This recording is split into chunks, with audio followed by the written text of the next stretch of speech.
श्री आनंदमयी मात की जय. You must remember that in this world, even if one acts with sincerity and truthfulness, because of differences in our thought processes, we perceive others' behavior according to our respective attitudes and understanding. That is why a person who makes an effort at doing something is not always appreciated. Without considering the fairness of a case, we often behave wrongfully towards young children.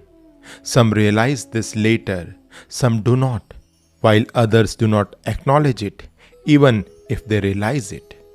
But when you are undertaking a task, you must do so unhesitatingly and truthfully by concentrating upon what must be done. Do not ever worry about how your superior is going to view it, for you have no right to judge your superior. Your duty is to carry out instructions cheerfully. Do not harbor feelings of dissatisfaction while doing it, or the work will not be done to perfection and your mind will be disturbed and joyless. At that time, this body was hesitant about appearing before outsiders or going out anywhere, a reluctance that displeased Bholanath. I tried to abide by his wishes to the best of my ability. One day, a relative of Bholanath asked me, "How is that you do whatever Bholanath asks? If he asks you to do something harmful, will you still do it? Don't you have a mind of your own?" This body replied, "This body never thinks along those lines at all. For her, it is about following instructions to the best of her ability. There are no words to express what she would do if such an occasion arose." Hearing this, the person remained silent.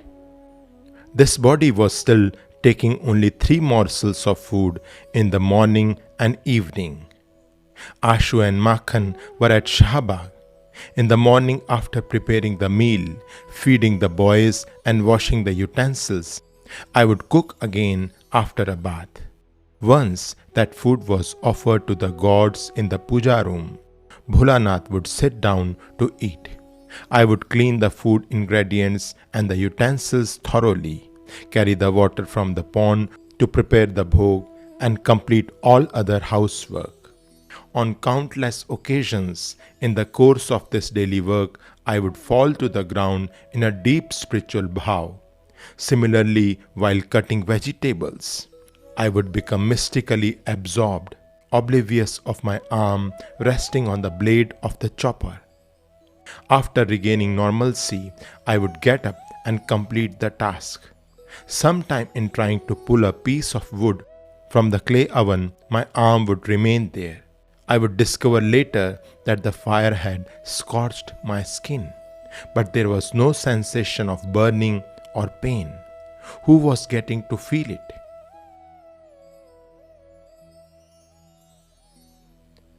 Shri आनंदमयी मात की जय.